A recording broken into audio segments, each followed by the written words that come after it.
अगर आप समझते हैं कि डंडे के जोर पे इस तरह जैली फायरिंग करके लोगों के ऊपर पर्चे काट के लोगों पे जुल्म करके फसाइयत करके आप इन लोगों को जबानें बंद कर लेंगे, इनके मुंह बंद कर लेंगे, तो दिलों से तो आप नहीं निकाल सके। आपने क्या किया? पंजाब में आपने बहुत ज्यादा सख्ती की, लोग नहीं निकल सके, न जलसा हुआ, न जलूस हुआ, न कॉर्नर मीटिंग हुई। रिजल्ट क्या आया? लोगों ने खुद जाके उम्मीदवार का निशान ढूंढ कर मोहर इमरान खान को लगाई, आपने निशान ले लिया, आपने पार्टी खत्म कर दी, बल्ले का निशान आपने ले लिया, उम्मीदवारों के कदाद रिजेक्ट कर दिए। फिर भी क्या हुआ? खुदा का वास्ता है जागो। और मैं इमरान खान साहब को मुबारकबाद देता हूँ। खान साहब आपकी हमेशा ख्वाहिश थी और ख्वाहिश है कि मेरी कौम जागे। खान साहब आपकी कौम जाग चुकी है। इन बयानात का आपको अच्छी तरह पता है कि बयानात किस बुनियादों पे आए हैं, किस टार्चर के तहत आए हैं और किस तरह आए हैं। दूसरी बात है, जजेस ने जो लेटर लिखा है उसके बाद तो चीज जाहिर हो चुकी है, ओपन हो चुकी है कि उन्होंने खुद मान लिया कि जी हमने दबाव में आकर ये फैसले किए हैं। और ये फैसले किसके खिलाफ हुए? ये तहरीक इंसाफ के खिलाफ हुए, ये इमरान खान के खिलाफ हुए, ये हमारे वोटर सपोर्टर हमारी लीडरशिप के खिलाफ हुए। हम अदलिया का एहतराम करते हैं और चूंकि यहाँ पे कुछ वारंट जारी हुए थे उस हवाले से वारंट कैंसिल करा के अब मैं आया हूँ, अपनी टीम के साथ यहाँ मौजूद हूँ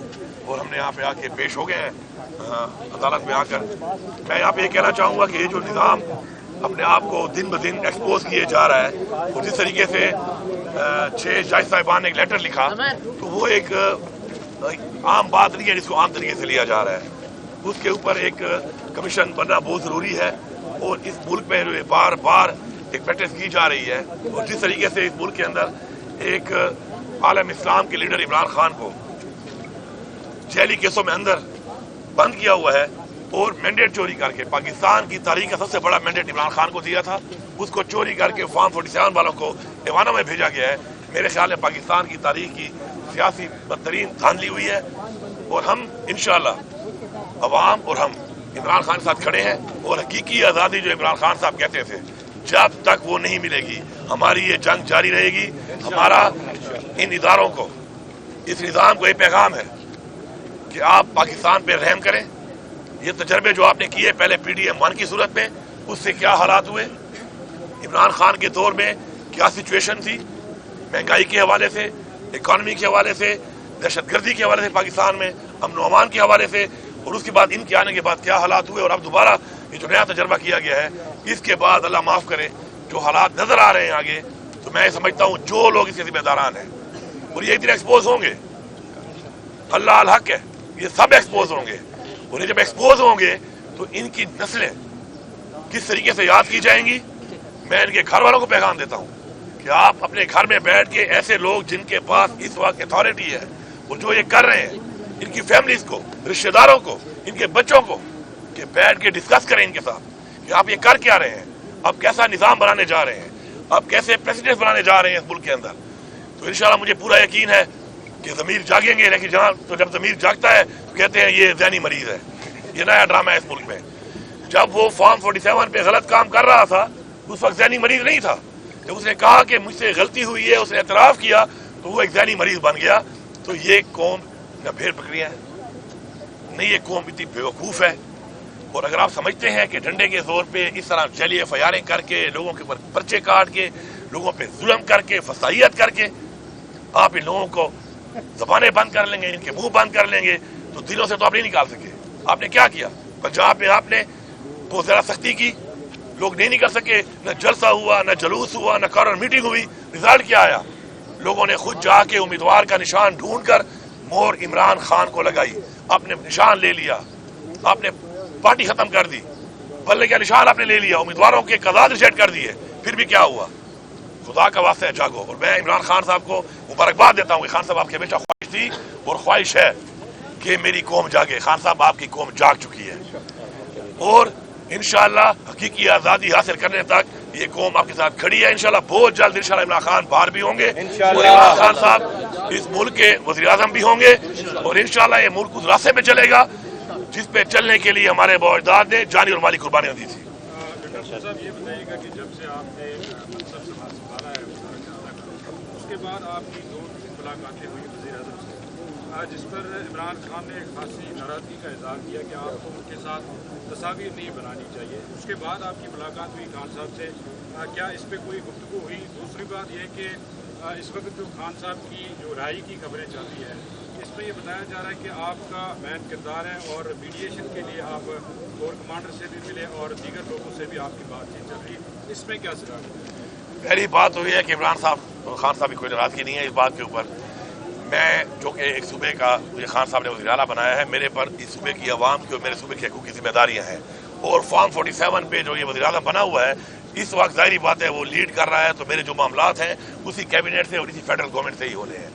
پہلی بات. دوسری بات جو آپ کر رہے ہیں کوئی مذاکرات کی یا میڈیشن کی, تو میں یہ کہوں گا کہ عمران خان صاحب نے خود بھی ہمیشہ کہا ایک بات, بارہا کہا کہ میں بات چیت کرنے کو تیار ہوں پاکستان کے لیے. انہوں نے یہ بھی کہا کہ اگر میری وجہ سے پاکستان کی ترقی ہوتی ہے میرے ہٹنے سے تو میں ہٹنے کو بھی تیار ہوں.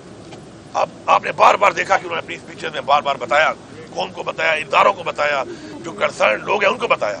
لیکن افسوسناک بات یہ ہے کہ یہاں پر جب پلان بن جاتے ہیں, لندن پلان بن گیا, کبھی کوئی پلان بن گیا, کبھی کوئی پلان بن گیا, ان پلانز کے اوپر جب ملک چلے گا اور کچھ فرد واحد, ادارے نہیں, کچھ فرد واحد جب اپنی ذات کے لیے اپنی ڈیل کے مطابق ملک کو چلائیں گے تو اس کا ایسا ہی انجام ہوتا ہے. باقی عمران خان کی جو رہائی کی بات ہے ہم اس کے لیے پوری کوشش کر بھی رہے ہیں, ہم کریں گے بھی صحیح.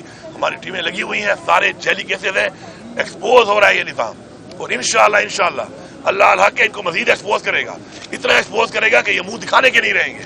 اس لیے میں ان سے ریکویسٹ کرتا ہوں کہ بجائے آپ منہ دکھانے کے نہیں رہیں, خیر ہے اپنی غلطی مان کر اور مزید اس ملک کو, اس ملک کی عوام کو اندھیروں میں نہ دھکیلیں. جناب صاحب یہ بتائیں کہ آپ کی گرفتاری جاری ہوئے ہیں, وہ تو آپ کی پارٹی کے اپنے لوگ تھے جنہوں نے آپ لوگوں کے خلاف جو وہ بیانات دیے ہیں عدالتوں میں, ان لوگوں کے لیے کیا میسج ہے؟ سانے 9 مئی کے بعد آپ عدالتوں کے اوپر بھی الزام تراشی کرتے رہے ہیں اور جو اہم تنصیبات تھی اس کے حوالے سے آپ کے اوپر بھی الزامات لگتے رہے, لیکن آپ کے اپنے لوگ آپ لوگوں کے خلاف بیان دیے جس کی وجہ سے آپ کے ناکام گرفتاری جاری, ان کے لیے کیا میسج ہے؟ پہلی بات تو یہ ہے کہ ان بیانات کا آپ کو اچھی طرح پتہ ہے کہ بیانات کس بنیادوں پہ آئے ہیں, کس ٹارچر کے تحت آئے ہیں اور کس طرح آئے ہیں. دوسری بات ہے ججز نے جو لیٹر لکھا ہے اس کے بعد تو چیز ظاہر ہو چکی ہے, اوپن ہو چکی ہے کہ انہوں نے خود مان لیا کہ جی ہم نے دباؤ میں آ کر یہ فیصلے کیے ہیں. اور یہ فیصلے کس کے خلاف ہوئے؟ یہ تحریک انصاف کے خلاف ہوئے, یہ عمران خان کے خلاف ہوئے, یہ ہمارے ووٹر سپورٹر ہماری لیڈرشپ کے خلاف ہوئے. اور جہاں تک آپ بات کر رہے ہیں کہ میرا مختلف تھانوں میں نام ہے, تو میں یہ کہوں گا کہ ایک ٹائم میں 8 ڈسٹرکٹ کے اندر 9 مئی کو میں موجود ہوں. 1 گھنٹے کے اندر میں نے ان 8 ضلعوں میں کارروائیاں کی. اب میرے پاس ایک ایسا F-16 طیارہ تھا جو سپیڈ F-16 کی مار رہا تھا, اتر ہیلی کاپٹر کی طرح رہا تھا. جو یہ ٹیکنالوجی پاکستان میں اگر میرے پاس ہے تو میرے پہ ثابت کر لیں. باقی یہ ایکسپوز ہو چکے ہیں, اب ان کو سمجھ آ نہیں رہی اور یہ سمجھ رہے ہیں بیوقوفوں کی طرح کہ یہ اس قوم کو دھوکہ دے دیں گے. میں خان صاحب کی ایک بات ریپیٹ کرتا ہوں, خان صاحب نے کہا تھا نالائق بھی ہو اور بےغیرت بھی ہو, اس سے زیادہ میں کچھ نہیں کہوں گا. ایک بات میں ایڈ کر دوں, ایک کوشچن کا انہوں نے کوشچن کیا کیسز کے حوالے سے. علی امین صاحب کسی ایک کیس میں بھی نامزد نہیں ہے اور ان کا بعد ازاں پولیٹیکل کنسیڈریشنز میں نام ڈالا گیا. راول پنڈی ڈویژن میں جتنے کیسز ہیں کسی ایک کیس میں بھی سی ایم صاحب نامزد نہیں ہیں. جہاں تک آپ بات کریں بشرا بی بی کی, دیکھیں کتنی گھٹی حرکت ہے کہ جس طریقے سے ایک عزت کے نکاح والے کیس میں بشرا بی بی کے اوپر سزا دی گئی. شرم آنی چاہیے. بحیثیت قوم ہم کسی کے ساتھ بیٹھ کے ڈسکس بھی نہیں کر سکتے کہ ہم اتنے گھٹیا ہو چکے ہیں, ہمارا نظام اتنا گھٹیا ہو چکا ہے کہ ہم اس حد تک جا سکتے ہیں. دوسری بات صحت کے حوالے سے ان کا آیا تھا, ہم نے تو لیٹر لکھا ہے ان کو کہ ہمیں تو ان پہ اعتماد ہے نہیں کیونکہ ان کا پچھلا ریکارڈ بھی ایسا ہے. اور اس کے بعد جس طریقے سے بیٹھے ہوئے ہیں فارم 47 کے تحت ایک جیلی مینڈیٹ لے کر, تو ایسے لوگوں سے کیا امید ہوگی. تو ہم نے لیٹر لکھا ہے کہ بھی گورنمنٹ ہے کہ بشرا بی بی کے چیک اپ کے لیے ہمیں اجازت دی جائے تاکہ اپنی ٹیم ہم بھیجیں اور ہم چیک اپ کریں. انشاءاللہ بشرا بی بی بھی انشاءاللہ خان صاحب کی ماشاءاللہ وائف ہے, ان کا بھی جذبہ اور اسپرٹ جو ہے خان صاحب کی طرح ہے. جس طرح خان صاحب انشاءاللہ ڈٹے ہوئے ہیں وہ بھی ڈٹی ہوئی ہیں انشاءاللہ. میں صرف اتنا کہوں گا کہ تھوڑی شرم کر لو, تھوڑی حیا کر لو اور اپنے آپ کو مزید ایکسپوز, میں وہ لفظ کرتا ہوں, اپنے آپ کو مزید ننگا نہ کرو. Thank you.